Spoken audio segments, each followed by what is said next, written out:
Hi there. I'm here to tell you that stem cells are probably coming to a clinic near you, but that's not necessarily a good thing.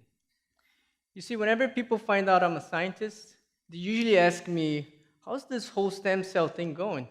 And I'll be honest with you, for the longest time, I had no idea how to answer that question.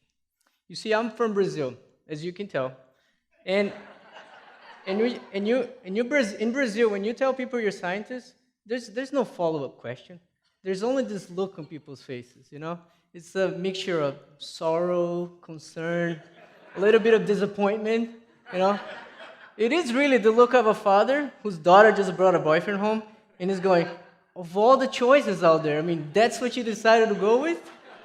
And and yes, and so I stuck with science. And I was really fortunate to have the opportunity to come to this great country. And for the past 10 years, I have immersed myself in stem cell research.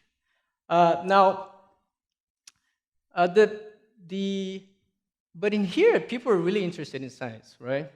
But like everything else nowadays, the only time people are really interested in science is in social media discussions, isn't it? In social media discussions, science seems to be such a winning argument. I mean, if you drop a scientific fact, then you basically win the discussion, right? Which is basically why we have discussions anyways, I guess.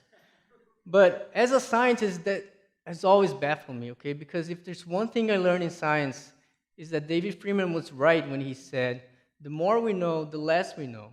And the less we know, the more we think we know. So, quite honestly, what people want to know is when can I go to the doctor get some of it? Simply, and it's fair. And I think there's only one way to describe the current situation we find ourselves in as it relates to stem cells. And that is to say, we have reached a critical point in the history of stem cells. A point that can only be described as this. What you see is a massive number of different stem cell treatments out there. And really, the only thing between them and us are regulatory agencies, such as the FDA in the US.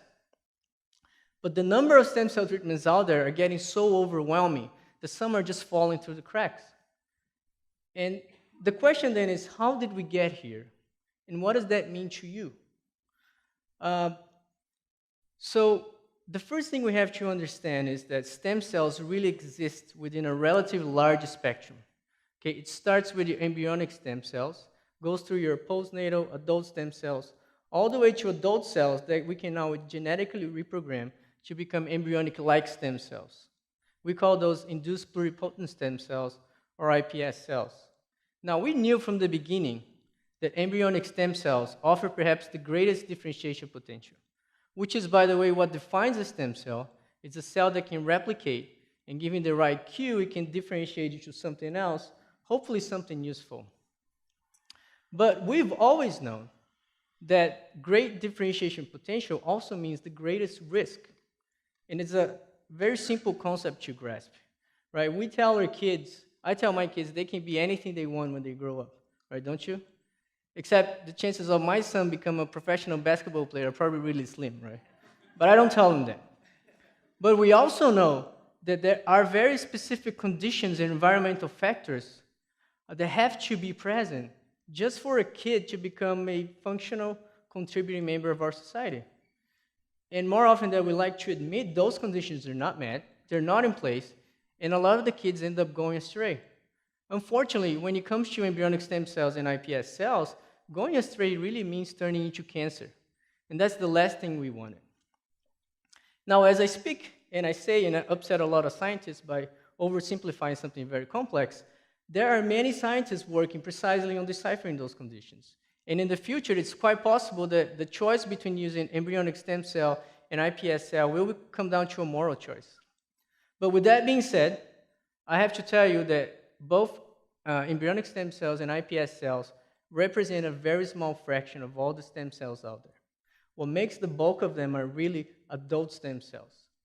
And going in, we knew that adult stem cells have a limited differentiation capacity. After all, they already decided to be something, or on the road to become something. But then 10 years ago, something happened that can only be described as a paradigm shift. These cells, or better, a subset of these cells, we call them mesenchymal stem cells, or MSCs for short, uh, were able to treat and improve a lot of experimental models of disease, from heart attack, type 1 diabetes, neurological diseases, without ever needing to differentiate into anything. And after 10 years of research, I can tell you that the way they accomplish such features is by simply going at it. It's by simply doing everything a cell can possibly do. In fact, that's why we still call them adult stem cells, because you do find them at various ages, but can you imagine if they were teenager stem cells? I mean, first of all, they wouldn't like to go there because it would be boring, right? And they would get there and they wouldn't do anything and just be entitled that the whole disease would just treat itself because they were there. I mean, nothing would get them, right? But as responsible adult stem cells, they go to work. And they employ a plethora of different molecular mechanisms, things like genetic transfer, transfer of mitochondria, secretion of anti-inflammatory proteins, secretion of growth factors, that combine will modulate key systems in our body. So I'm talking about your vascular system, your immune system, and even other stem cells you have in your body. And they modulate them towards healing, as simple as that. And I challenge you to think about any disease or condition, and I can guarantee you would benefit from either one, if not all of these interactions. And that's precisely what's causing the stem cell revolution we see today. But that's not all. Something else happened. It turns out we discovered we can find these cells virtually in every organ in your body, including your adipose tissue, your fat tissue. So what I'm telling you is that you could have a stem cell treatment at the same time you have liposculpture. And in a country like the US, where the number of liposculptures or lipoaspirate procedures reaches almost 300,000 cases a year, you combine it with a relatively simple method to isolate those stem cells. Then you create the perfect environment for the resurgence of Dr. Stanley. And I'm not saying Dr. Stanley had bad intentions in his heart. In fact, I think we should have followed this whole snake oil thing. But the fact is that in the US, particularly, the FDA has not yet approved a single stem cell treatment apart from stem cell for bone restoration in some cancer cases. All the other stem cell treatments are not yet approved by the FDA. And the FDA is really strict. Actually, it's the strictest regulatory agency in the world, but I do tend to lean towards safety as well, because that's what we're really talking about. And there are hundreds of clinical trials which are really that. They're trials, studies, assessing safety and efficacy in a very limited number of patients. And I think it's quite simple to understand why someone would be concerned about those cells. Cells are not drugs. I could manufacture a drug here, send down to Brazil, and they would manufacture the exact same drug. But I cannot guarantee that my stem cell and your stem cells will act and behave the same. Everything else needs to be a little bit different. And what's worse, if I can get your stem cells, I start growing them, and I give some to my colleague down the hall, a few weeks later, and when we come back and compare them, they might be different.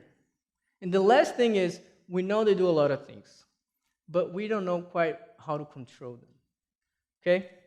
And once really rare, Dr. Stanleys are just popping up everywhere in the country. And with them come the horror stories. And I'll share two of them with you today. First one is a middle-aged woman, a woman who saw an advertisement for facelifting stem cells. Now, I know a few scientists who work with stem cells, none of which work with facelift.